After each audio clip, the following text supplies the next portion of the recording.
counts down or okay. Hey Brian, what's going on, man? What's up, man? SATURDAY. Night. Wasn't there someone in the Bay City Rollers named Brian Connolly? Oh no, it's the band The Sweet. They sang the song Ballroom Sweet. Blitz and Love Is Like Oxygen and Fox on the Run. And made famous by Crucial Taunt in Wayne's World, of course. Absolutely. Yep. Oh yeah. But they don't get songwriting credit. That goes to Brian Francis Connolly. Gotcha. Who, when he died in 1997, all of my friends sent me the little newspaper clipping that said "Rocker dies, Brian Connolly dead at age 49" or whatever it was. Died of damn. Well, I had a good run. Yeah, he died of renal failure, meaning he drank himself to death. So I was like, that sounds about right. That's on brand. Yeah, Irish, Right. Irish name, Right. Well, and it's funny. You and I were talking about this earlier, but I was thinking like, all right, well, it's Saturday, and and neither of us have anything to do right now on a Saturday night. So why not just? I mean, we would. If we were in the same room together, we'd sit around and just bullshit about whatever we feel like talking about. So why not do it for the show? Why not put it on the channel and just see what see what happens? What have you been up to this weekend? Binge watching The Sopranos mostly, even though I've already seen it. But the funny thing is, I've been binging it as well. Like over the last couple weeks. That's awesome. It was one of those shows. I mean, I've known about it forever, but your first time watching it? I've never actually watched it. That's amazing, mainly because, like, for one thing, I didn't really have HBO growing up. Me neither. Unless we had the 1 month preview, where you could like I was in high school when the show came out, so like I wouldn't have had it at home. I wouldn't have known how to get it. I wouldn't have had the money to get it. Right. A couple years ago, I remember Sopranos was on Amazon Prime, so I remember checking that out. And then it was on Hulu for a bit, and now HBO Max. So like I got up to like halfway through the second season, stopped watching it for like almost a couple years or so, a year or so, and then just like I want to say maybe a month or two ago, I decided to try and pick it up while I still had HBO, like while I was still subscribed to it, because with HBO Max, you go month to month. Like I'm not signing up for the whole year. Yeah, that's how I am. Granted, there is a lot of stuff on there that I like the DC stuff. Obviously, there's so much. But the good thing is you can like fly through a season of whatever now in like a day or two, and then you're like, well, I don't really need this shit anymore, so I'll get it in another month. Like that's why I do a Curb Your Enthusiasm. When there's a new season, I just plow through it and then I get rid of it. Yeah, I mean that show's been on for like 20 years now. So like, yeah, but every now and then there's another season that they pump out. So that's one of those things where it's like, man, that's a lot to catch up on. It's like I'm not even going to try at this point. I mean, I wouldn't be too intimidated. I understand that anxiety when you look at like, oh god, like 100 episodes. But if you go season by season, and have you seen Breaking Bad? I have, yeah. That's another show that almost everyone I've talked to, we all fell off like in the first season. You're like, like you get kind of, I don't know, just jaded by it, or it's like it's slow moving. But almost everybody says you got to keep going, and like that's another thing about. It's true though. It does pay off. Like, most shows are not good in the first season, dude. Like Seinfeld, South Park, all the people who created those shows regret. Oh yeah, well, I mean, a lot of sitcoms, like it'll take like a season or two to really like, or so that's how I feel. Most shows to like really get what the character is and what the quirks are, and just so that's how I feel about shows like Curb Your Enthusiasm and It's Always Sunny in Philadelphia. They're two of my favorite shows, two of the most long running shows, but they get progressively more insane. It's like the characters. That's Curb Your Enthusiasm the same way. And I enjoy watching that progression from. I mean, I like Sunny too. I haven't seen all of it, but like I know enough about it where I can jump in at any time. Yeah, and at least unlike The Sopranos, you can just watch any episode of It's Always Sunny for the most part, and it doesn't really. Although there's a lot of long running, and that's another show with the character development. or I should say, like how they devolve. Like Yes. Rickety Cricket starts off as a priest, Right. and by season 15, it's like He's a like meth on addict meth. with a burnt face. And Yeah. spoiler alert. Sorry, but, but yeah, like I'm at the point with Sopranos. Like I am midway through season 6, so I'm almost coming to the end of it. it gets interesting towards the end. I do know about the ending, the final scene. Yeah, but not so much that, but like season 6 had that whole Vito Johnny Cakes. I don't know if you've gotten that far. Yeah. I'm midway through where, spoilers, Vito's already dead by this point. Yeah, I mean that's like the big. That's a hard season for me to watch, honestly, because it's like there's so much anxiety knowing that the end is near of the show, and and I got into the show in the 4th season because I had like an HBO preview, and I just started watching it, and then I went back and watched the first 3 seasons back in 2002, and I was watching the last 2 seasons as they aired, and it's crazier to watch it that way. I hated it, the anxiety of waiting week to week. Yeah. Same with Breaking Bad. I don't like to be caught up in shows when they're currently on TV. I'd rather binge them like the way you're doing. Yeah, it was Jen, our one of our occasional podcast partners, Jen Kirstner, who told me about Breaking Bad. I mean, I always knew about it, of course, but she was like, like I kind of found it because I had Netflix, and it's on Netflix still, so it's like I got into it that way, and I ended up loving the show. Those shows are always in the conversation: Sopranos, Breaking Bad, and The Wire, of like the greatest, I don't know, TV shows of all time. And The Wire, I still haven't. But I mean, finished. And you always run that risk because you have shows like Game of Thrones, which like kind of shit the bed in the last season. I couldn't get into it. I watched the first episode over and over and over again. Like, all right, I'm going to sit down. I downloaded the whole first season. That show, man, that show gets dark. I know, and I'm not always in the mood for that kind of dark, if that makes any sense. Like, like especially like the violence, like it's a bit like Sopranos is violent too, but for some reason Sopranos seems like I think the worst for me, and of course I know it's fake, it's all a show, but like, dude, they had one scene where they were burning this little girl at the stake alive. That's a bit much. Like, bro, like that. Especially when you're a father, things look a lot differently. Yeah, man. Like that kind of shit. I can't, like. No, I know, man. I feel like they do that. See, that's how I felt with The Walking Dead.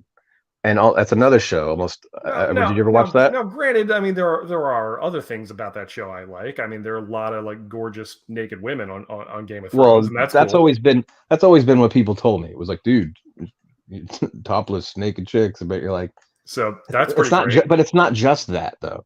Right? Know, no. I want that. Yeah, you can't base a whole show on just that. I can't really watch nudity with little kids getting burned at the stake, and expected to get off on it. It's like, this is weird. I mean, I'm thinking like, all right, well, what's the palate cleanser here? So Walking Dead was another show. Like, I think it was the 7th or 8th season, where I don't want to spoil it for anyone that's never seen it, but a major character is killed off in horrific fashion, and everyone that I know stopped watching it. And believe it or not, I'm not squeamish. I don't have a weak stomach, but even that was like, it sets a bar so high. We're like, where do we go from here? How do you top that? And has that show wrapped up yet? Because I know. Okay, so it finally did last year. I think it was like season 11, but it just kind of meandered on. It was awesome the first 5-6 seasons. First season's that's one show. The first season immediately sucked me in. It was amazing. Walking Dead, that is. Yeah. But then just the characters, and like for a show about the end of the world, there's a whole hell of a lot of people left that they keep stumbling upon. Man. Like I don't know. Like, I don't have any desire to see the zombie shows. Like, that's what I thought at first, man. I said the same thing. Like, I'm not into zombie shit. I'm not. And now there's The Last of Us, which I know that's been everyone's talking about that now. That video game, I played the game and it pissed me off because it's too hard. It's too slow moving. So it's like, I don't really want. I have no desire to see it. It's just like, it's very low. Because it's going to end badly. Like, there's no happy ending out of any of this. That saves me the trouble of having to watch a show like Game of Thrones or Dexter. I've heard has a shitty ending. I've never seen it. It sounded like an interesting show to me, but once I know it's going to end poorly, I'm not going to fucking waste my time. Like, Well, and that's the thing, because like I know what the final scene in Sopranos is, And I because like it. I didn't like it at first, but I like it now. I mean, because it was a big news story when it came out.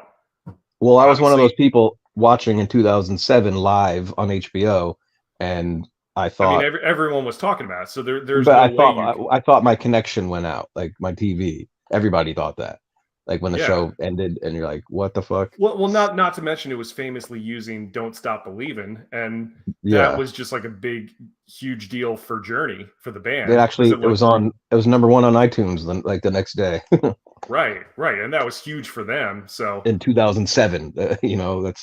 That's the power of HBO or shows like that. yeah, it kind of like reignited their career, really. Yeah.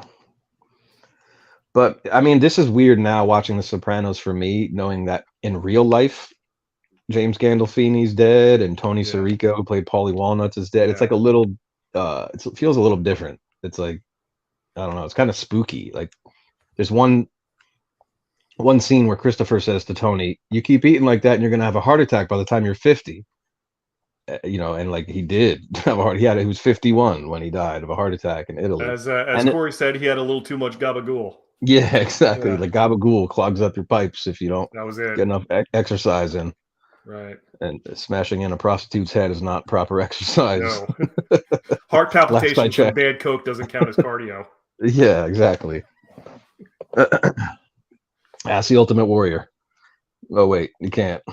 Too soon? No. Yeah, because he was really worried about being too soon when Heath Ledger died, and I love the Ultimate Warrior, but he just did not give a shit, and No, it's he it's did kind not. of admirable in a way. Like wow, he doesn't give no fucks No, whatsoever. zero. But yeah, I mean, like another reason why I wanted to do this, it's like, I get home, I'm running errands. I had a little band practice this afternoon with Gabe, our buddy Gabe, Mm-hmm. and Mm-hmm. I'm doing all this Very stuff, and familiar. like, yeah, and I'm texting Christine, and I'm like, hey, are you working on stuff tonight? What do you got going on? And she's like, oh, maybe we can like sit down and watch a show together or something.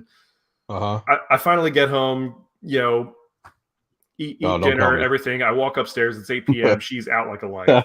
Did she put on her sweatpants or something like the No, blanket? like under the covers, fully, just Yeah. done. Once the covers are over you, I love when I used to lay down on the couch like with my ex and that same scenario. Like we're gonna watch something together, and then you press play and you look over and she's got a blanket. Take the blanket off. Yeah, You're like gonna be sleeping. head doesn't barely even touches the pillow, and she's just out. But Can't she's the watch. one that like hyped up watching it. Like we're gonna watch something tonight. Like yeah, and then no, it's just me watching it by Like myself. watching a movie with this woman, it's like a 2-week experience minimum. Yeah, God forbid it's like Avatar or a And 3-hour look, movie. and look, I get it. She's a teacher. She's a full-time Oh, school teacher. We've got 2 kids. I can only imagine, dude. Like I can't imagine, but I can only imagine what that must feel like when you get home after dealing with that. Yeah. Like So into bed I go. and she's also married to me, and I'm just very immature. So that just I can handle you more than I can a room full of screaming children. Believe it or not. You and your bullshit. We'll take that any day. Dude, honest to God, she sent me this one meme. This one. I don't know if it was a meme, but it was like something that said like the average teacher gets asked this amount of questions per day, which is why we don't want to hear any questions when we get home. And I'm like, yeah, you better have all the answers ready. No and questions. I'm like, oh, okay, so we'll just never have conversations then. Cool. I'm sure that's healthy. Right, just a lot of interpretive dance and sign language and that kind of thing. It's like, should I just get my own apartment at this point? Like, what should I be doing? Why am I here? Get yourself a basement. Move into the basement. Right. Too bad we don't have basements in Florida. I'll be a No. basement dweller. I love her though. She's awesome. Of course, and she loves you, obviously. Absolutely. I mean, yeah. I would say so. I can't speak for her, but and I won't try to. I mean, I'm not on the street, so there's that. That's my one way of knowing that she might actually like you. Right. She took your last name. She had your kids. So she did. Yeah. It's looking on the up and up for the most part. Those are good signs. Yeah. I'm no expert, but right. But and good for you for pulling that off to begin with. Yeah. Well, I mean, that ain't easy. We got married in 2014, so we're coming up on about 9 years. It'll be 9 years in October. That's crazy. It's been that long. Doesn't seem that long. I know. How old are your kids? They're 5 and 3. They'll be turning 6 and 4 this year. Right on. In June, so they're fun. Time is a flying, dude. Yeah, I mean, a couple months ago, I think they got like a ukulele. I don't know if it was Christina's mom who got him this, but like they'll be like running around with this little toy ukulele, and Samantha, my 5-year-old, she stares at me like dead serious, is like, "Daddy, we should make a band." She's thought about it. Yeah, she's put thought into it. We should start a band, and then of course Adeline, the 3-year-old, she pipes up. I'll sing. Yeah, you gotta claim your spots. I want to play drums. I'm like, all right, let's get this going. I like the sound of it. You got like Partridge Family vibe. Make daddy some money. that too. Yeah. Yeah. Not a bad way. No, they're awesome though. I haven't quite gotten them into wrestling yet. I would wait. That's going to be a tough sell, especially. I mean, they're little girls, so it's like, if they see that, they're going to be like, "Oh, why are they fighting?" That's not but then nice. they're gonna want to address like Alexa Bliss for Halloween, and you're like, right, like, yeah. I like seeing Alexa Bliss do it. I don't know when it's my daughters. No, if I want them, not so much. Sorry, Daddy, I want to dress up like Mandy Rose for Halloween. Yeah. No, you do not. Post WWE Mandy Rose. Oh God, I want to dress up. My worst nightmare. Yeah. I mean, I'm open-minded as anybody, but come on. Oh no. Oh no. Yoko, oh no.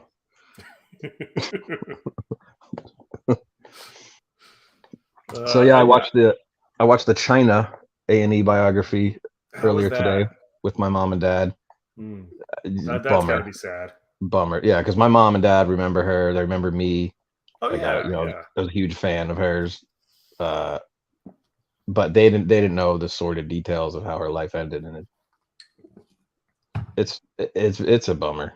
That's all there is to it. But they're all good. All these A&E biographies have been watchable, enjoyable. Yeah, I've got a couple like DVD collections of like the first, I want to say 8 of them. Yeah, I got that one. Yeah, those are good. Yeah. I think I got it right next to me, actually. Yeah, they do a pretty good job with it. I heard like the NWO one wasn't that great though. If you're a wrestling fan like we are, you're not really telling you anything you don't already know. No. The cool thing that I see is backstage footage that like with the Warrior, with Vince McMahon directing him. That's like insane footage that I want more of. So it's pretty cool to see. Well, the one thing I heard about with the NWO episode was Hogan talking about Starrcade '97. Oh, right. And just like the whole thing about like why, and you know me, man, I'm a Hogan fan and whatnot, but like, well, you're a Sting fan too. I'm still pissed that he didn't put Sting over in the way he should have. Are you a bigger Hogan fan or Sting fan? I mean, look, I didn't really grow up on WCW as much. I was aware of, when I was a little kid, I would occasionally watch WCW, and I knew who Sting was even back then. Yeah. And I thought, like, oh wow, this guy seems pretty cool. And this is Well, if you went to Toys R Us as a kid, you would see the WCW figures, and you'd always see Sting. Like, who's that? Like he looked course, cool. like Sting was cool. Fast forward a couple years ago, when I'm 13 and I'm like getting back into wrestling, and even over the years, I would see a couple like posters and like T-shirts of like, oh wow, is that the same? Like I would see what Sting looked like post '96, Yeah. Oh He yeah. had the long black hair, the face paint, and I was like, whoa, is When that did the that? same? I When was did like, that is that Crow this? get things start? Was that 96, Yeah, 97? and I was like, wait a minute, is that the same Sting that I remember as a kid? Like, is that the same guy? Like, It's pretty crazy. Yeah. And he started out with. he looked like a different person, honest to God. It's But like, crazy how he started out with the Warrior. They both had the face paint. Like where their yeah, careers went. yeah, I was just thinking recently about Sting's WWE run and what a shit show that turned out to be. And it's nothing against him. It's just the way yeah. he I was mean, booked. it's just it sucks. I mean, and that's another situation where it's like Triple H should have put him over, He was there for maybe a year, 2 years, and had one match or two, right? 3 matches, or like Which I mean, who knows? I mean, he ended up getting hurt in the match with Seth, which I know he's still Seth. wrestling today I in know Seth AEW, felt terrible about it. of course. But yeah, it's But he didn't end the man's career. He's still wrestling. Well, I mean, WWE wouldn't clear him, so I mean, we had thought that he would. Everyone thought at the time that he was done.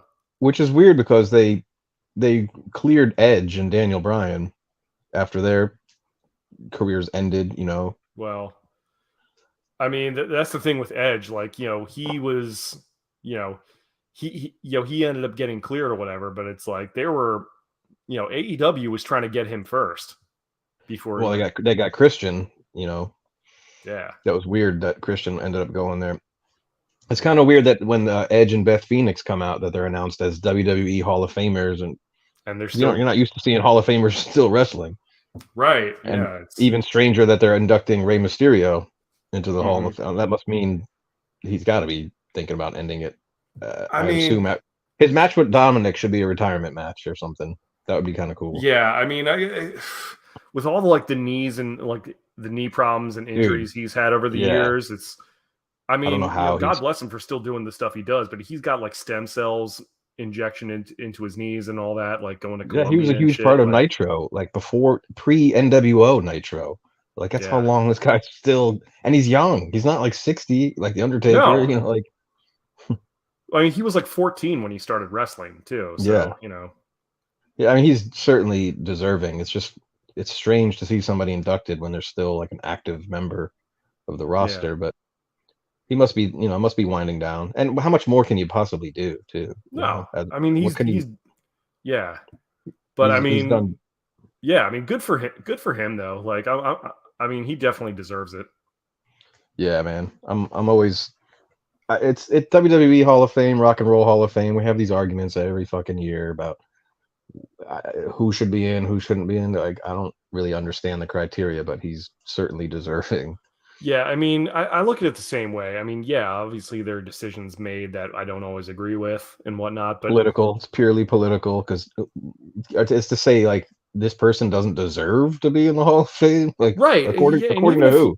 even if you hate WWE and whatnot, which sometimes we do, That's a big part of being a wrestling fan is the love and hate relationship, but I which mean, is strange because especially, but unlike other when it shows that chase you away. yeah, exactly. But when it happens to someone who you think deserves to get recognized, then that's cool. Regardless of what you think about Vince or whatever else, it's when someone like Rey Mysterio, it's yeah, he totally deserves it. So, Yeah, man, unbelievable career. all right. And when it comes to people who aren't in, there's always a reason, like political, Yeah, we don't always know what goes on behind the scenes. Honestly, I don't really understand the concept of a Hall of Fame, and I know it's many people have stated that unless there's not a physical building destination that you can go to, it doesn't exist. There is a Rock and Roll Hall of Fame that you can visit, but is there a WWE Hall of Fame that you can visit? No. Well, So I mean, I think that's kind of beside the point. I feel like it's the recognition that I've really heard that matters. mentioned before by wrestlers, though. That's when Bruno Sammartino wasn't in it, and all these guys that weren't, Macho Man wasn't in it, Warrior wasn't in it. We're how is this a complete Hall of Fame? Exactly. I think there's still names like Demolition and just. I mean, one of the biggest omissions to me in the celebrity division is Cyndi Lauper. Okay, How the then hell do you not? I How can't the wrap hell my do head you around. not put Cyndi Lauper in it? Well, like, as important as she was in the rock and wrestling era, like, come on, man. Oh, Brian, are you still there? Froze up on me. Oh, hello? Cutting out. I'm here. Yo. Oh, there you are. Yep. Let's see. Yeah, I can hear you. We got video back. Yeah, cut out there for a minute. But like that's what I was saying about Cyndi Lauper. And look, maybe they asked her and maybe she said no, but like, you know, we don't really know the deal, but it's like, come on, like she totally deserves it. She opened the doors for celebrities being involved and Mr. T at the first Huge. WrestleMania. But she actually, rock and wrestling was built around her. Oh my God. Like, and that was like her at the height of her fame too, where she was doing that. So like, yeah, that was like Like, peak. I mean, what would the modern equivalent to them getting a Cyndi Lauper be? Like Taylor Swift, or like, I don't know, like for them because at the time she was huge, but I don't know if she was like, I was young. I can't really appreciate. I mean, if they had someone like Cardi B show up, I guess. Yeah, you know, I was thinking, not like Lady Gaga because she's not as big. Katy Perry, not.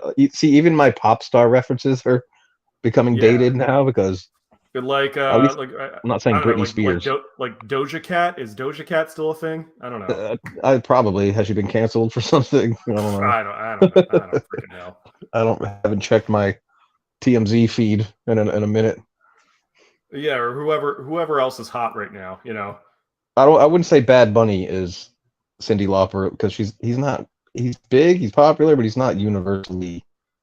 I'd learned who he was from WWE. That's how in touch with. I mean, apparently, like globally, this guy's a big deal. Right. I know, but as far as America goes, if you walk up to the average person on the street and say Bad Bunny, they're like, "What is that? Is that a movie?" Yeah. I thought it was some guy wearing a bunny mask. Certainly in the Latin world, he's a big deal. I'm not underplaying his popularity, but it's and we're not too far from Miami, so I'm sure he's like king shit down there. Well, since Gloria Estefan left town, I don't even know if she did or not. Right? Menudo. Wow, there's a reference for you. My references are very up to date. In case you're wondering. How about Gerardo? What's Gerardo up to? About 750 pounds, I imagine. I doubt it. I think he's like running the record industry right now.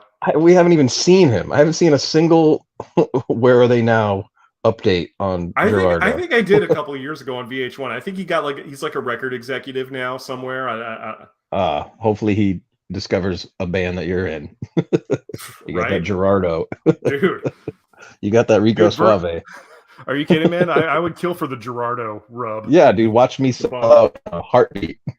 I'll sign on the dotted line on live TV. I don't give a shit.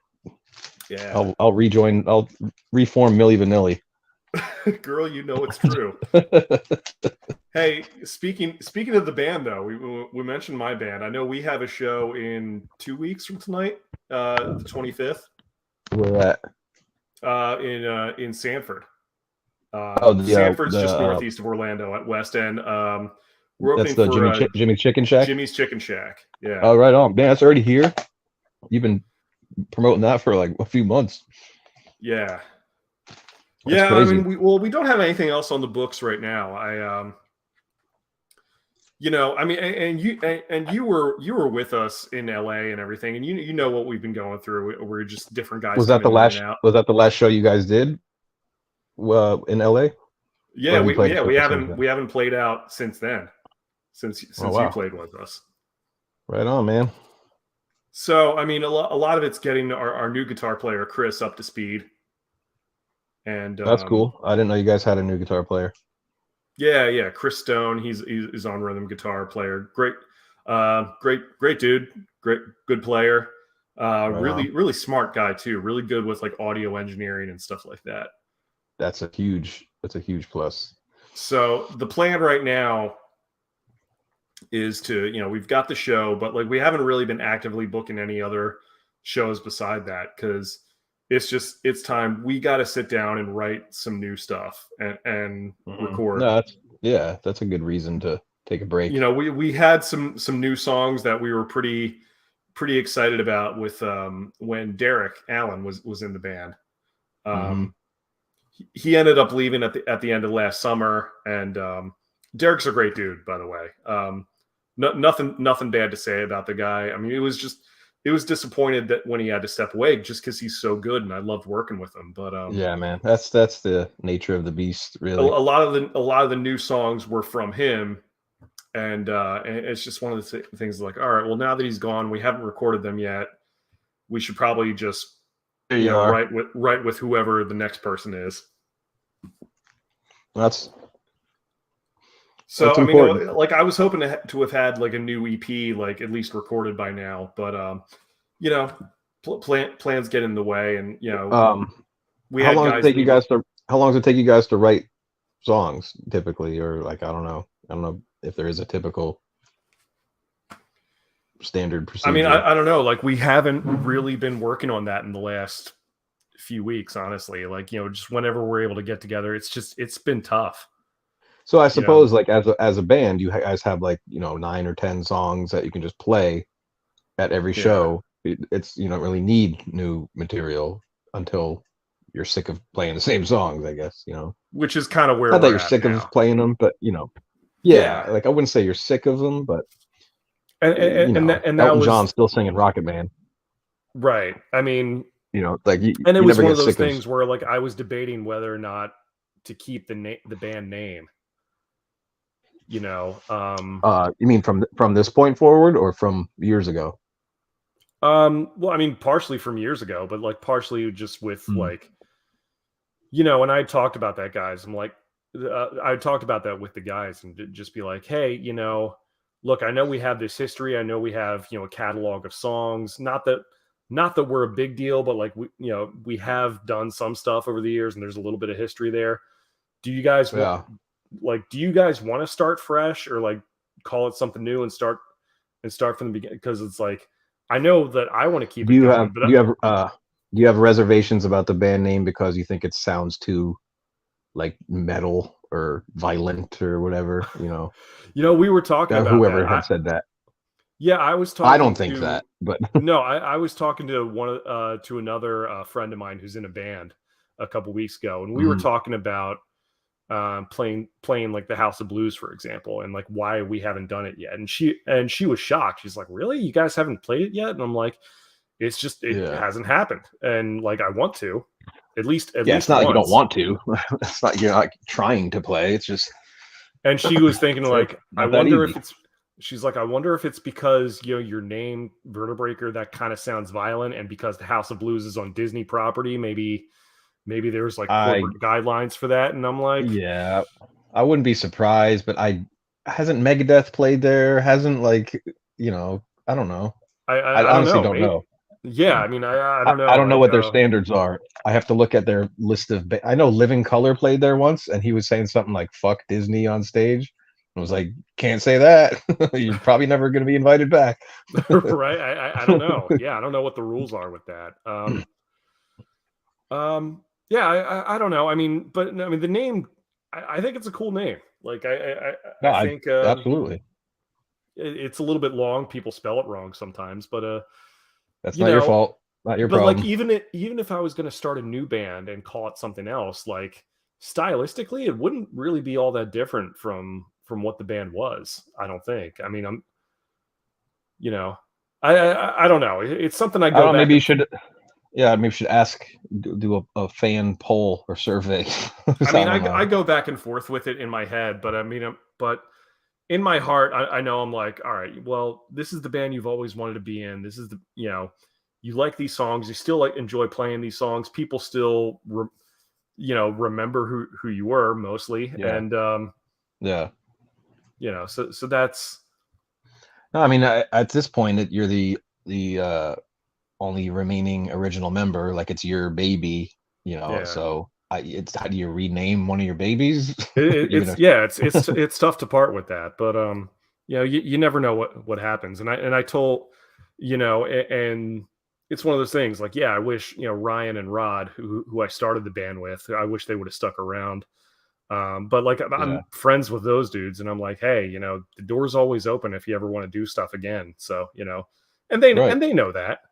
Maybe, I mean, just hypothetically, you could put it on hold, possibly the name and this lineup, and just have it evolve into something else. But it's I don't whatever know. you're comfortable I've with. never really even like talked about this publicly, honestly.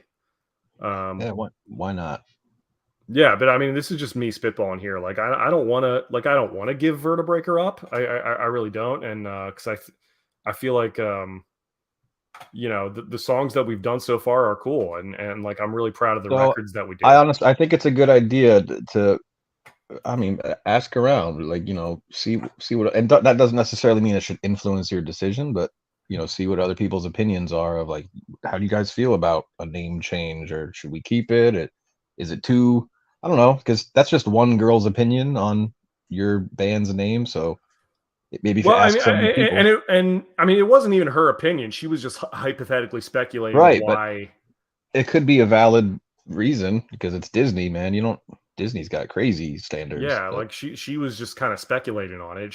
I mean, she loves the name, she loves the band, so it's it's no reason not to. But I mean, yeah, but I mean, besides that, I mean, the plan is to write and record some new stuff, and that's going to be interesting to see how that goes because we haven't really been focusing on that. At least not as much as I'd like to, just because life gets in the way, and yeah, we've there's got not this really show coming up, and it's not really a dire urgent need for new material. Like, it's not like you can't fill 45 minutes or an hour as it is. yeah. It's just that's the way it goes, I think, with local bands. It's like if you're not putting new content out there, people just forget about you. Or They get bored real easily. Short attention spans. yeah, We're in it the really era is, of man. constant creative content being pumped out by the buttload, dude. So you're And competing. and it's super expensive to do all that stuff, by the way. You're Very competing expensive, with expensive and time Netflix consuming. and People yeah, don't dude. realize how much money like you have to put up front to get these things going. Yeah, man. That And we whiskey, don't get paid very much at these shows, if at that all. LA trip was purely a passion It play, was. like, which is fine. I'm Yeah, not which is complaining. awesome. I mean, thanks again to Dave, Warrior Dave, for Yeah, dude. making Some that people ask happen. me, like, "Oh, did you get paid?" It was like, not, that wasn't the point. No. To me, it was better than getting paid, getting to play at that place. That was such a cool thing though, man. I mean, no matter what happens with music, like, and I know you feel the same way, like you and I can say that like we got to go and play the Whiskey a Go Go. Exactly, and nobody or nothing can ever take that away from you. No. Like, people can try to minimize Like it, the band's name was on the marquee, dude, right? So, like, and in on fact, Sunset Strip. Like that's like I find myself sometimes downplaying and minimizing it because I'm like, oh, I didn't get paid, and like, doesn't matter. I fucking played, dude. Like, sometimes I don't know. It's weird as a yeah. musician because you try to stay humble, but you're also like honestly, my I know you saw on Facebook, my Countryside High School band teacher died yesterday. Yeah, yeah. So and I posted about how, like, he really helped shape the future of my musical career by what he taught me about. He gave me my first drum solo to play on Yeah. stage. Like, he believed in me, had confidence in me, and it led me to playing the Whiskey a Go Go. How many 30 years later? Yeah. So that's like invaluable That's lesson. awesome, That dude. easily the best teacher I ever had, and responsible for every single member of the Schmelz Yeah. being a musician too. Like, They all went to Countryside? yep. And Right on. one of them is now, he for the last 20 years has been his Mr. Hayward's replacement. There's only been two music directors at Countryside High School, Oh and wow. yeah, the other guitar player in the Schmelz has been one of them now for the last Nice. 20 years. Is that Vince or Vince, yep. yeah. Vince, All right. Well, or the Deacon. rest in peace, Mr. Hayward. Shout out to Yeah, him. man. Big ups to Mr. Hayward, man. He was awesome. He was Yeah. super cool. Very nice guy. But yeah, I mean, we could definitely talk about that. I mean, like that whole thing came about, I want to say August or September of last year. And And when you initially presented it to me, I was like, I don't know. like obviously I wanted to, but you're like, is this gonna happen, or is he just blowing Yeah, smoke up my ass? because I had talked to the guys at that point and just seeing like, hey, so I got asked to do this, and normally I wouldn't think about going to California or flying out there for a weekend, but it's like this guy says we could play the Whiskey A Go Go, like probably the most famous rock club in the world that I can think of. It had been any other place, it would have been a maybe. Yeah, like I mean, it's like next to. I can't think of like any other clubs that compare, like maybe CBGB or that's or to like, me, yeah. Since or like CBGB is no longer around, it's now the world's most famous rock club. or like the Cavern Club in Liverpool or something like that. Right. Then if you go international, that's different. But as far as biggest club in the country, I could say certainly most prestigious. You know. And even being in that building, man, like you can't describe it, but you feel like we got to see these pictures of like Van Halen and Motley Crue when they were young. Yeah. Like I was just walking around, and the staff there was super cool. Like they saw me looking at some of the signs, and they'd come up with the flashlight to make sure you could. You're like, oh, nothing. Yeah. Everyone was really friendly, which was great. Like the sound guy was cool. Like everyone was super nice out there. Which everyone that I met, everyone aside from the car attendant at the LAX rental place. Yeah. That's the only negative interaction that I had the entire time I was there. The only person I wanted to smack upside the head, but what can you do? But that was it was just, and we had talked to you because I talked to the guys in the band, and our drummer Herman, he wasn't able to make it. Mm-hmm. Which because sucks. He just couldn't get off of work, and just just logistically it wasn't going to work out. So I asked I'd be super bummed if you had asked me as the drummer in your band and I couldn't do it. I would be like, oh man, like really? I can't do, of all the shows I can't do. Right. But, it was a shame not to have him out there with us, but like but I was glad that you were able to do it, because I came to you and I was like, hey, so this is what's going on with the band. Would you be interested in filling in on drums? And you were available, and we made it work. Luckily, I knew most of the songs already from your CD that you had given me years ago. Yeah, and you'd heard the songs before here and there. Right, but as far as sitting, I had to go to my buddy Brendan's house because I live in a small apartment, and he has a garage with an electronic drum set, and I sat there and just played over and over again, and he would leave me there. Like he'd go leave, and like it's fine, but so yeah, thanks to him for helping me out with that, and my brother, huge help as well, helping me pack those bags to make sure they were under the weight, and right. I had a lot of help, but obviously thanks to you and Warrior Dave for making that dream realized, dude. It still feels like a fever dream, like a right. Did that happen? Like a surreal. And it was not only that, but like I said, my buddy Gabe, he had been playing guitar with us for a little bit at that point, because Derek, our previous guy, had left, and Gabe and I have worked in. We've got New Divide, the Linkin Park tribute band, and we've got a couple other cover projects that we're doing. But Gabe had kind of jammed with us a little bit before. It didn't really work out the first time, but he came back and he's like, "Hey, I'll come in and play guitar." And so he was with us, and Rambo, our lead guitar player, he had just recently joined, and then Rob on bass, he's been. He's been with me for about 4 years now. Damn, I didn't know Rambo had just joined, dude. He's shredding. He's awesome. Yeah, he had just joined that summer. That previous Shout out summer. to Rambo. What up, Rambo? Yeah. Rambo's awesome. He and Rob are cousins, so that's how we found out about him. He had lived in Odessa, Texas before that. He's just a monster lead guitar player, and dude, he's a beast. Yeah, he's awesome.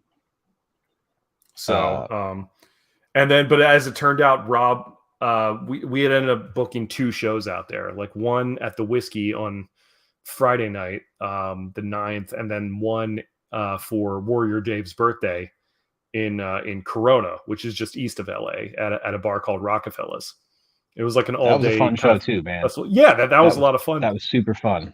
that was a lot of fun as well. But Rob let me know, he's like, oh, I'm not going to be able to do the second show because of like he had to be at work. That's right. You had to pull that double following duty with Monday. singing and playing bass. So I just said, you know what, screw it. I'll just sing and play bass for that second show because it'll Nothing be nerve fine. wracking about that. Yeah. At least you didn't have to do that at the whiskey show. Right. And the whiskey show we were able to get photos and video and everything, and we got some photos and video of Rockefellers too, but like that it's crazy to think, man, that the first time I played drums with you guys was at the fucking whiskey show. Like, Jesus Christ. I know. Like, And no pressure, man, no pressure. Like the band had done like nothing last year. Like we had I couldn't get in a show. I guess I could have. You guys invited me to play a show in Florida before I came 2022 out, with 2 different guitar players than we had ended the year with.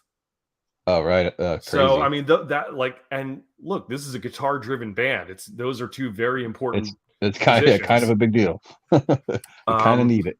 But I mean, hey, shout out to Derek and Felipe. They were awesome when they were in the band, and they're still good buds of mine.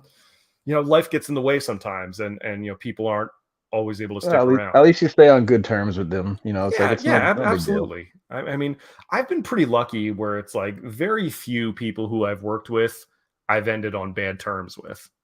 Well, dude, a band is not. It's not a marriage. It's not a relationship. If you break up, everyone says, "Oh, a band's like a marriage." Like, no, it's not. It's not. It's not. I promise you, it's not. And I'm not even married. You're married. You could tell better than I could, but it's not. It's a little hard to juggle your job, your relationship, your band simultaneously, and personalities, and so on and so forth. And finding roles and everything. But also, if you break up, if somebody leaves the band, it's not like "fuck you, man. I'll never want to talk to you again." Like, but it's also like It's also like. I think it's more akin to like starting a business, right? Where it's like some people stay, some people go, but it's all about. Well, you get better opportunities too. Where it's like, no offense, man, but I've got this job, and you're like, all right, cool, do it. I mean, you can't be like, you can't leave. That's happened before too. Dude, when I was in a band, I got an opportunity to go on tour with Blue Man Group and be a drum tech. So I was like, sorry guys. And they were all like, really? You're really gonna? I'm like, yes, I'm really going on tour with Blue Man. Like, no hard feelings, and there wasn't, but sometimes you get a little bit of weird resistance from people. That's like, really? You're gonna go out and man, like, I gotta or like some people have their own reasons for wanting to take a break from it, and I've always been of the mind it's where it's like, well, look, I can't force this person to stay here if they don't want to be here.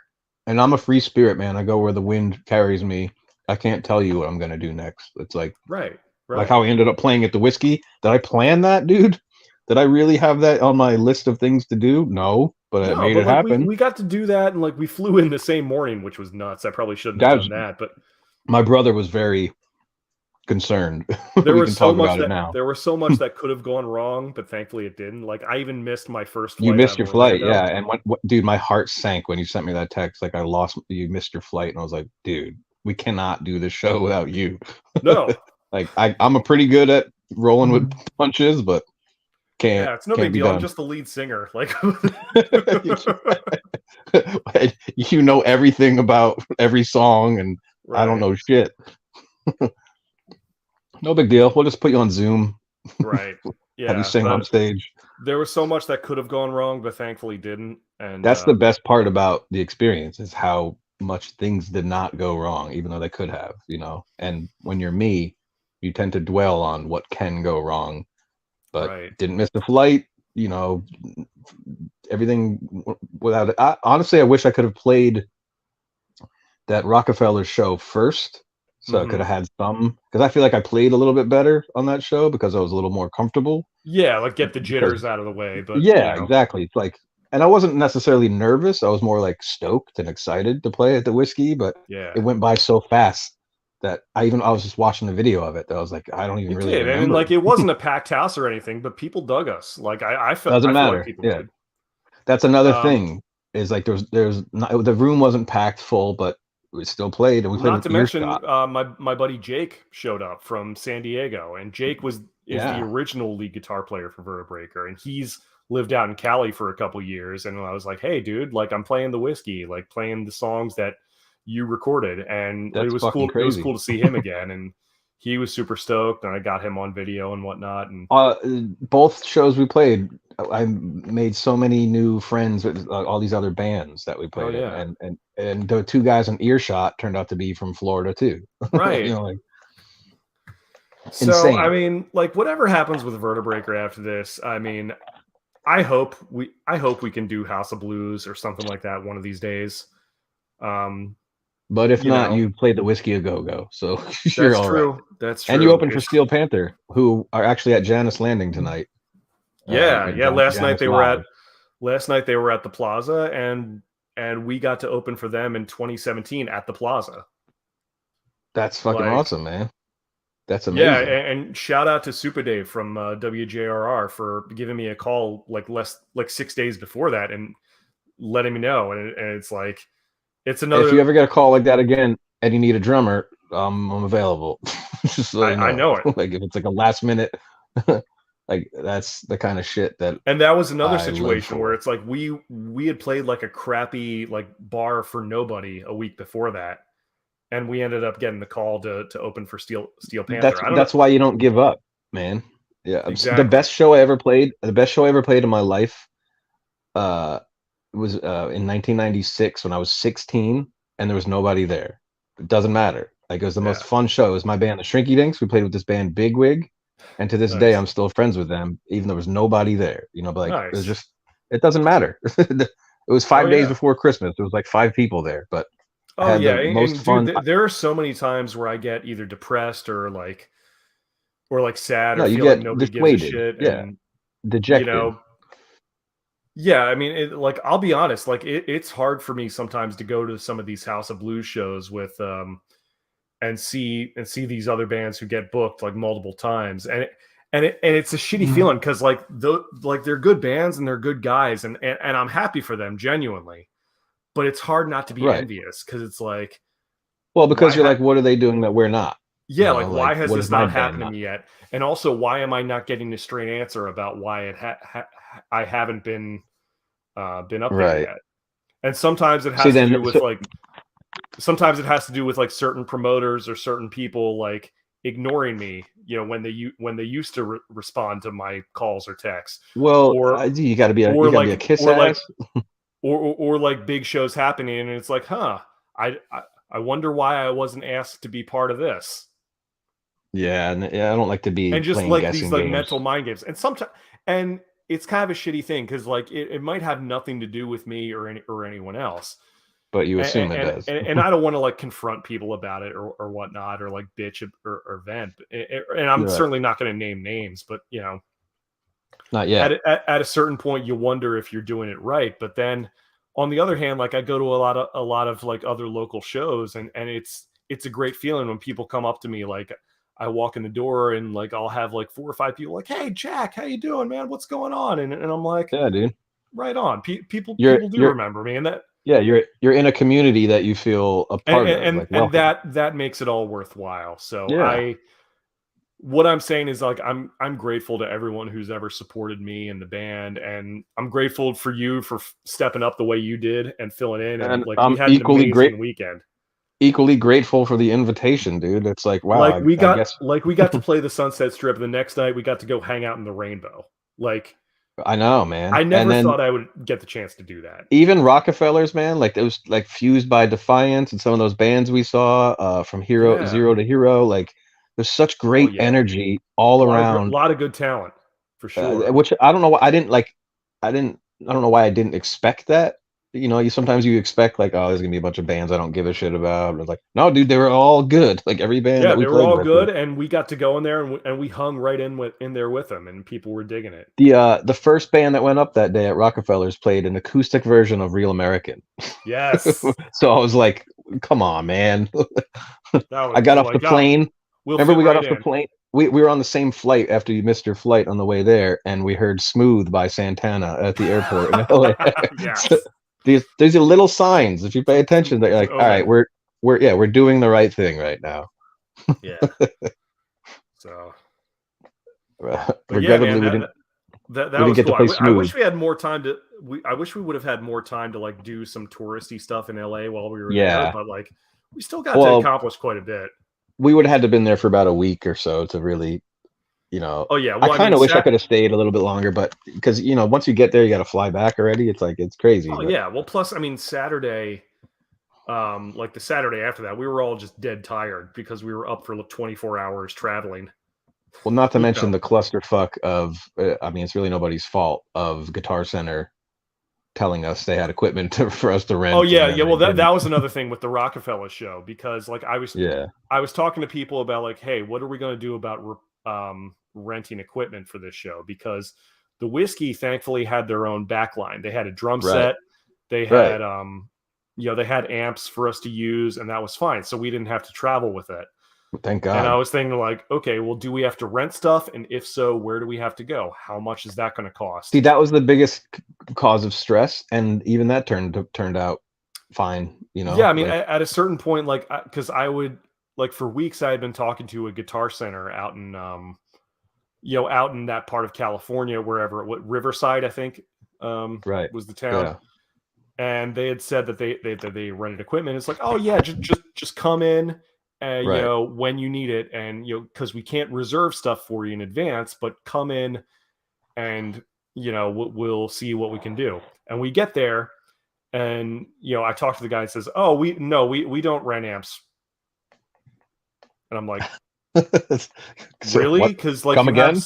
you have like signs talking about rentals on your What do you on the rent? side of the goddamn store What are and you on the what are you website. Like trafficking children? What are you doing at this Guitar Center? so now you don't rent equipment all of a sudden. Like what are you Well, what are you talking about? But I wasn't mad at the guy. I mean, it was no, he's just doing right. his job. But at a certain point, I had to group message everyone, all the other bands and the promoters who were be like, "Hey, so we flew in from Florida and we don't have local gear and there's no place to rent it. So either someone's going to have to let us borrow their stuff or we're not going to be able to play today. Or That's just how it's going to go." we're gonna play a cappella. Right? Or It's gonna be a something barbershop like that's quintet. just it's like not to be a dick about it, but like that's just where we are with it. See, and So that was the one primary cause of concern and stress, if there was any. It was like, but like I said, it all worked yeah, out. and the people there that they came through, they let us plug in, use amps, and we were good to go. But yeah, you don't want to ever travel somewhere without having everything in place. We had a place to stay, we had a car. But it's like, do we have instruments to play? Shit, Yeah. like it's kind of important. Also, shout out to Gabe's aunt, Anita, who ended Yeah, up like paying for the Airbnb for us, amazing. which was like, yeah, like Amazing place too. yeah, like I wrote her a nice note after that, and I still need to get her like a copy of. She wanted like a video, like either a DVD or a copy of like the set we did at the Whiskey. So Yeah, that could be arranged. We can burn a DVD of that probably. Yeah, I got to talk to Gabe about that. I think he gave me her address and whatnot. But she's a really nice lady. Definitely, man. Shout out to Gabe's aunt, definitely, and Gabe for making that happen. Yeah, for sure. Like he didn't have to do that. And happy 311 day to Gabe.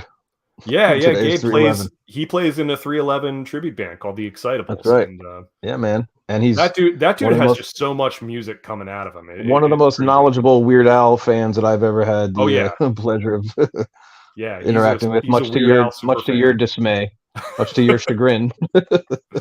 We would not shut the fuck up about Weird Al for a minute there. Oh yeah, there was a lot the Weird of Al Weird movie, Al talk that whole weekend. But the art Vertebreaker was brought to you by Weird Al. We had a good time though. I mean, let's not forget about some of the neighborhoods we had to drive through though. It was Let's not. It was like Vice City.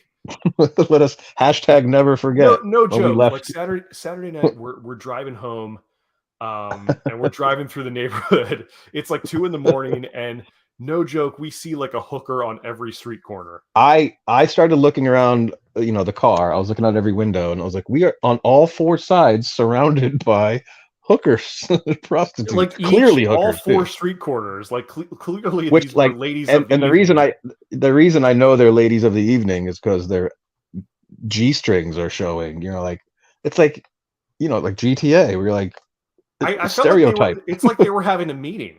Like I feel like they were like having some sort of conference. Like, hey, how'd you do tonight? We did not participate, for anyone wondering. No, we there did was not. 4 of them and No. 4 of us, but we somehow went back home and watched the Weird Al movie, I believe. I drove as fast as I could out of there because I didn't want to get shot up by some pimp who was doing a drive-by.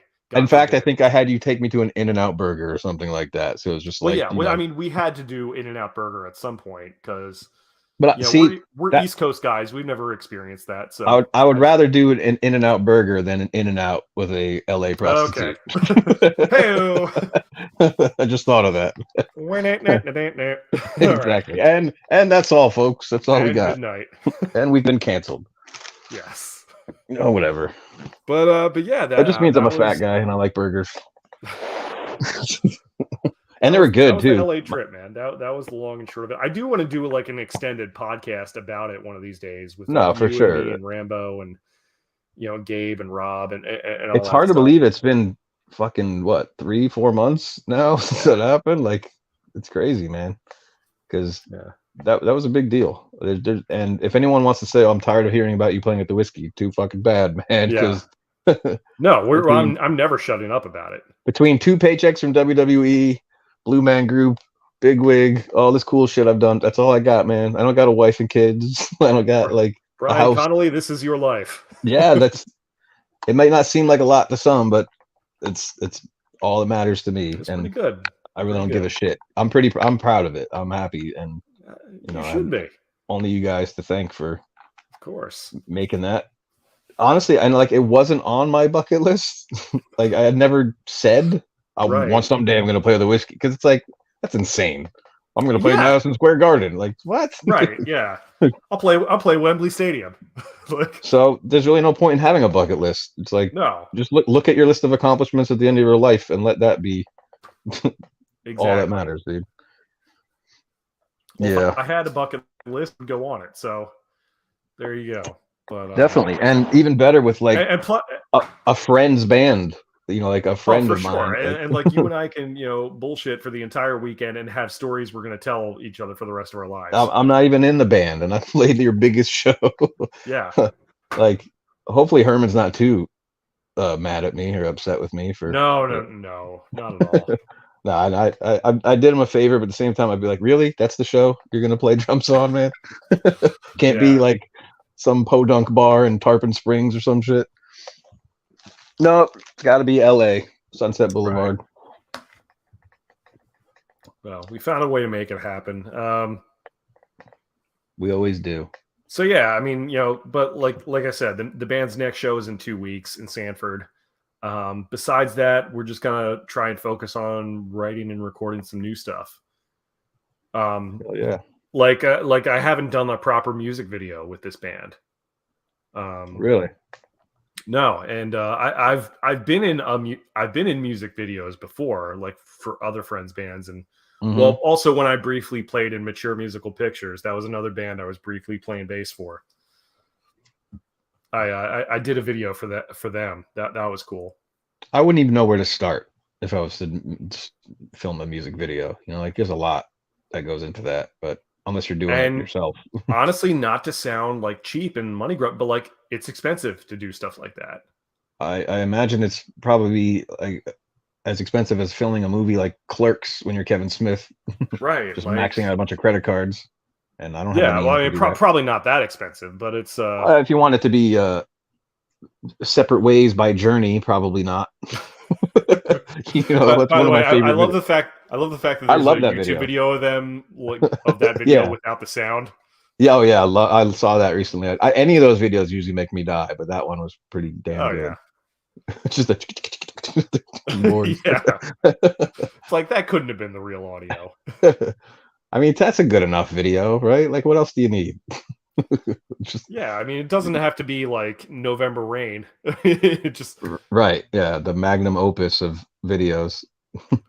But just enough that where it's like it's a good song, and we look cool. Does anyone put that much effort into music videos anymore? Considering MTV doesn't even give a shit to play them. Like, no. Michael Jackson used to put, even if he didn't care about the song, he put on an amazing spectacle with his videos. I mean, I think a lot of it is just like status symbol, or just like what hey, maybe this could go viral if we're lucky. But like if it's a part of a body of work. Dude, the shit that goes viral, they don't even know it's gonna go viral.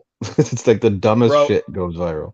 I'll tell you this, man. Like I know this one band around here, and I'm not gonna say who they are, but like, I mean, if I would, if you're, I'm just kidding. I'm kidding. Well, I mean, I'm gonna say who they're, because it's not like a knock on those guys. Like it's actually good for them. A buddy of mine's band, they're called Dark Divine, and the guys in the band, they had been in other bands for years, so they were all like experienced dudes. But they were putting this new band together, and they were they did the record first. And then shot music videos, like probably put a lot of money into it, and which is awesome. I mean, they've got like makeup and everything. Like they visually they look great, right? And they shot a video and they put a clip of it on TikTok, and it blew up. TikTok is, dude, it's a hidden. And they had gotten so like hidden, but sort of like a management / record deal before even playing a show. That's awesome. I mean, which it can be done. It's all. That's all I'm saying. Is I'm not saying it's going to happen to you. You can't follow a formula for success, but it can happen. Yeah, I mean, hey, fair play to him, man. Like, God bless him, like for doing it. Put forth an effort. If you put forth enough of an effort, dude, you will be rewarded for your efforts. And I wasn't sure because it didn't want to sound like I'm trying to shit talk these guys or like bad. No, not at all. It sucks that you can't, speak of other bands without being accused of. Yeah, I mean, you don't know how people are going to take it, and that's why I usually don't like try to name names and whatnot. But I mean, that's a good shout out general to Dark rule. Divine, like, and those guys, they're on tour right now. They're good touring for them, man, doing stuff. Amazing, that's incredible. And as much as I hate TikTok, that's the power of something like that, dude. It is. I'm I here and there dabble with TikTok and some of the shit that I post sometimes, or it's almost like a window, and it's obviously a lot of young people are on it, but it's like a window into the world that you don't see anywhere else. I see like Ukraine footage, you see like like the war and stuff, you see like I don't know, stuff that's going on in East Palestine, and just like shit you don't see on the news. I don't really spend a lot of time on it. We do have a TikTok account for the band.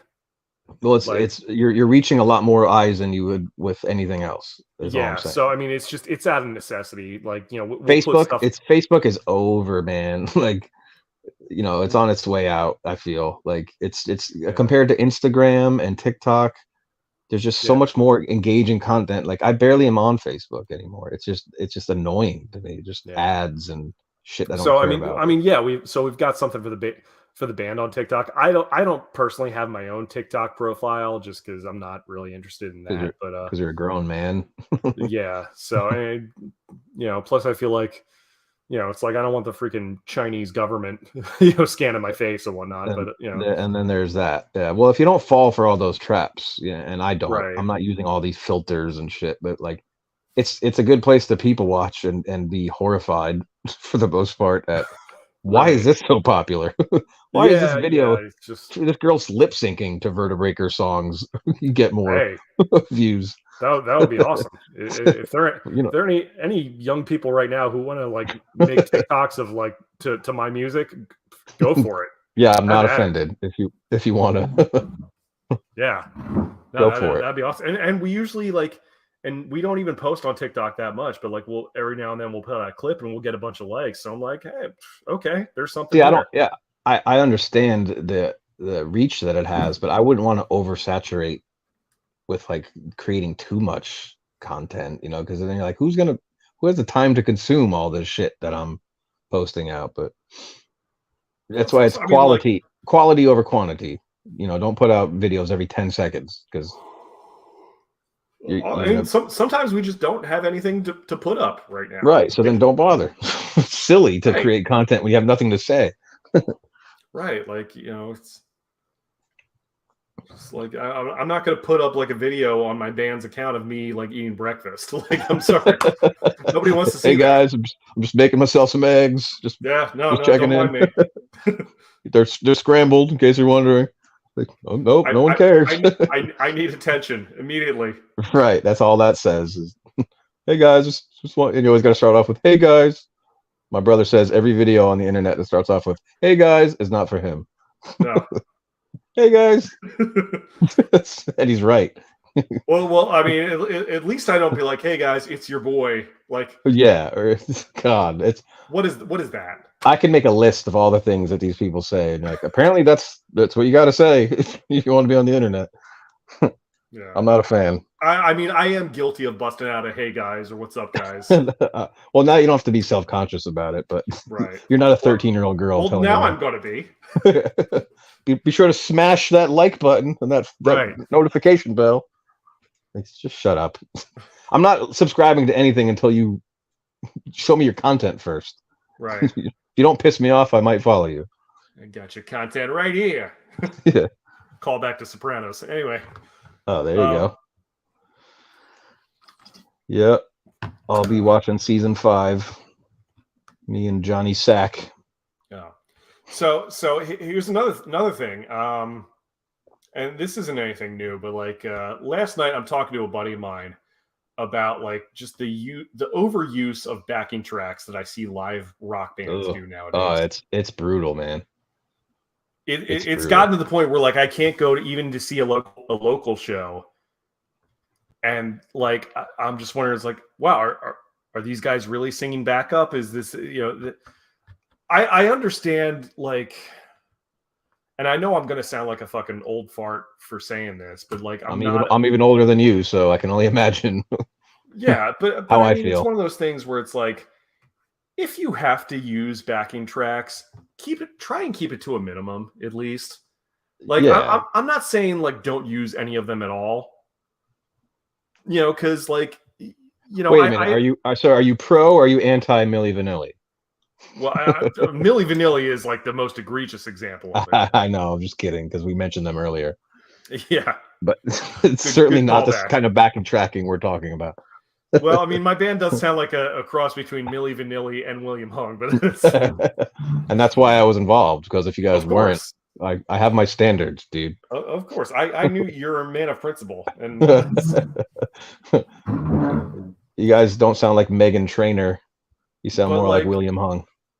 But it just, some people so many bands like use the backing tracks like overly. It's not an entirely, like, it's not a flawed concept. Like it serves a purpose, but am I watching a live band right now? Or yeah, I feel like there's a thin line between using something to enhance the performance, which I understand. It's no different than using lighting or visual effects, but it's like,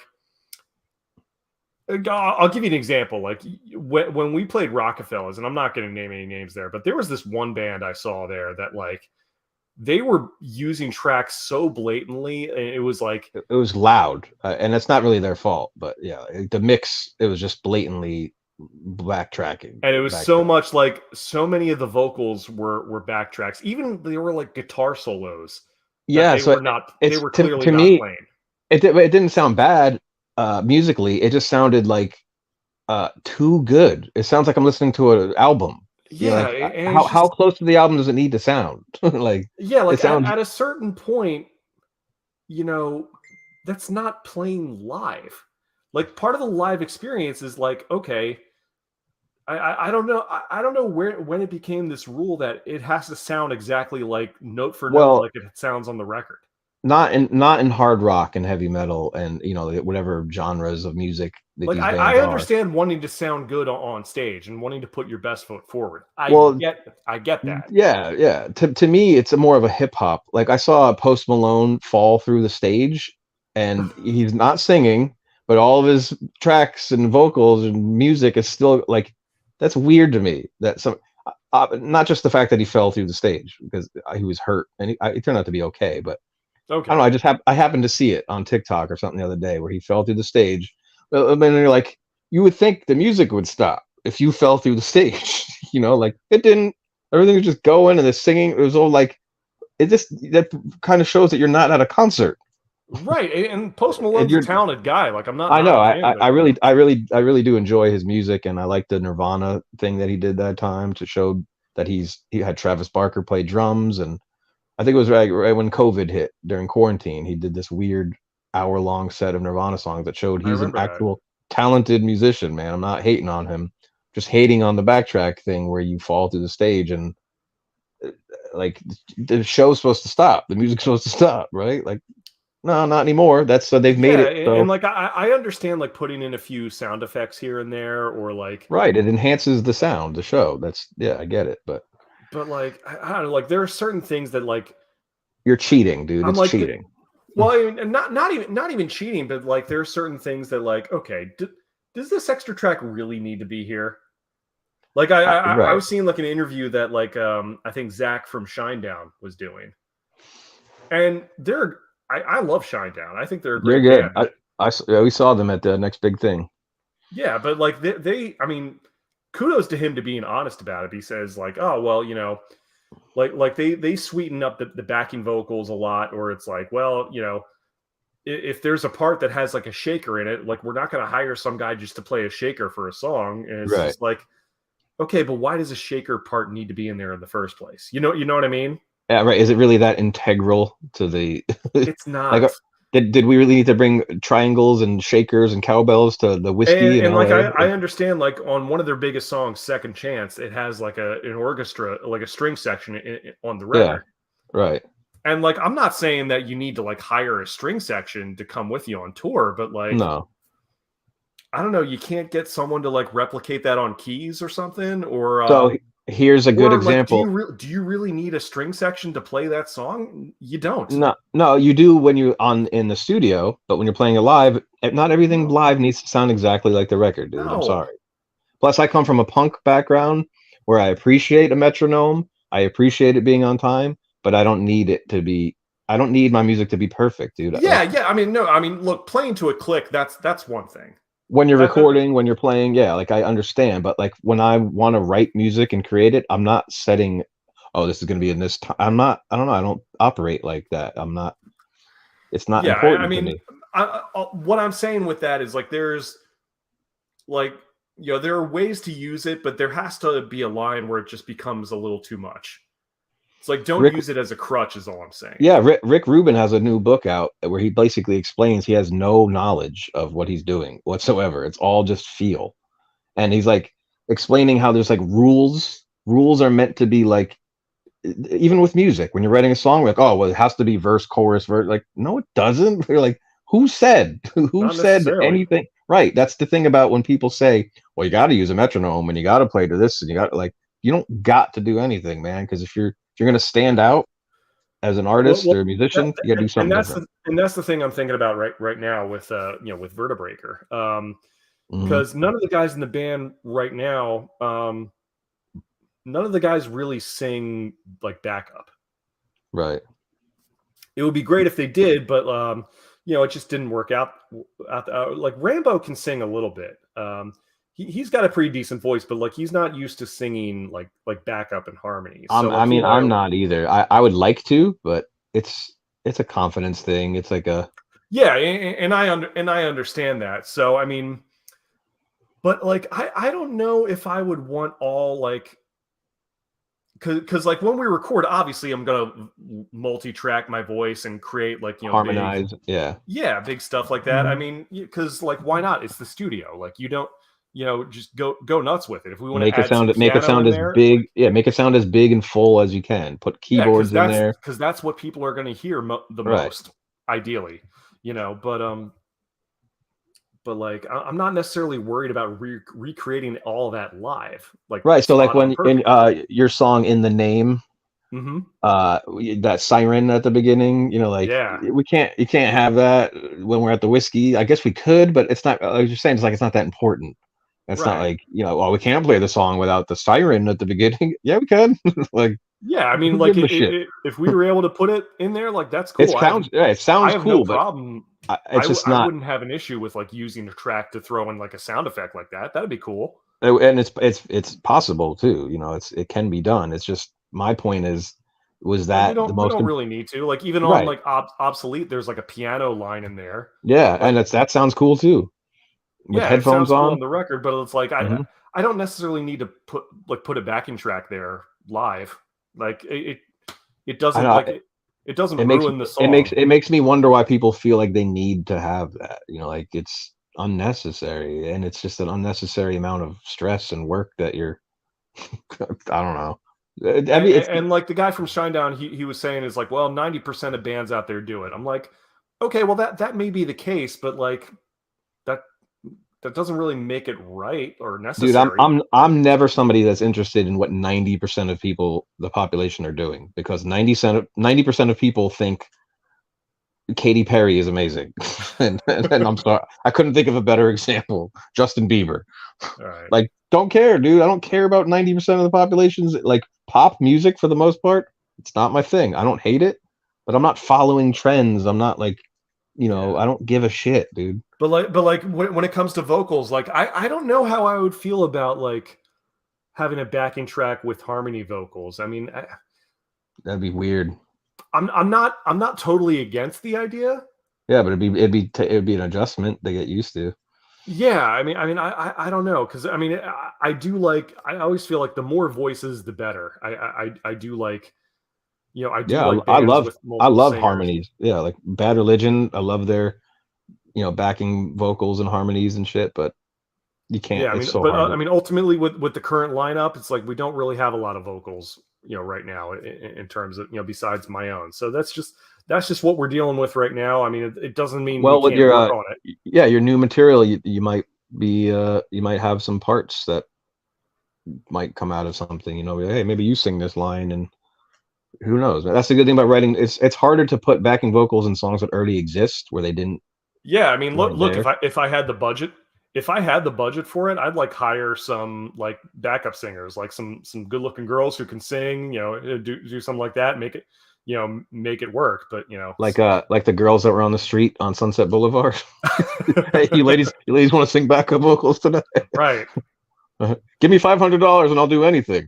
Anything? You want to set up my drums for me? It's like, can you sing? Can you dance? Like, what can we we're do? Can you we're the play only idiots. keyboards?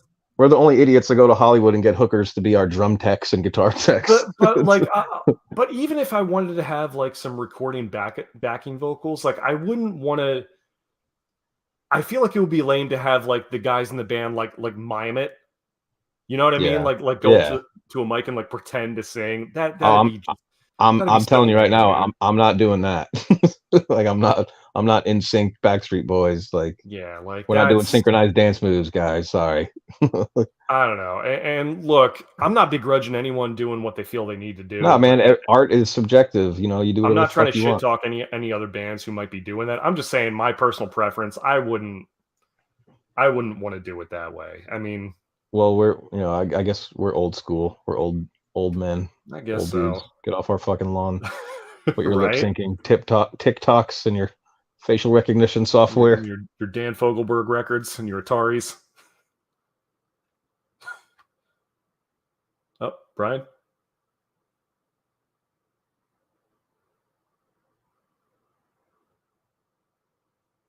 Oh, I think we might have lost Brian.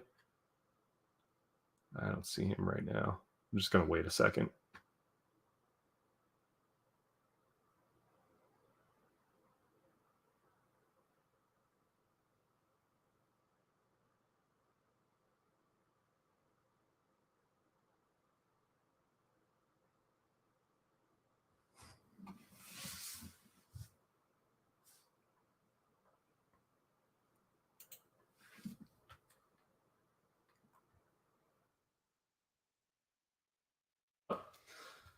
All right. Well, I guess that's it. It looks like we lost Brian for now, so I'll probably just go ahead and close up. If you guys have been tuning in for this long, God bless you. I appreciate it.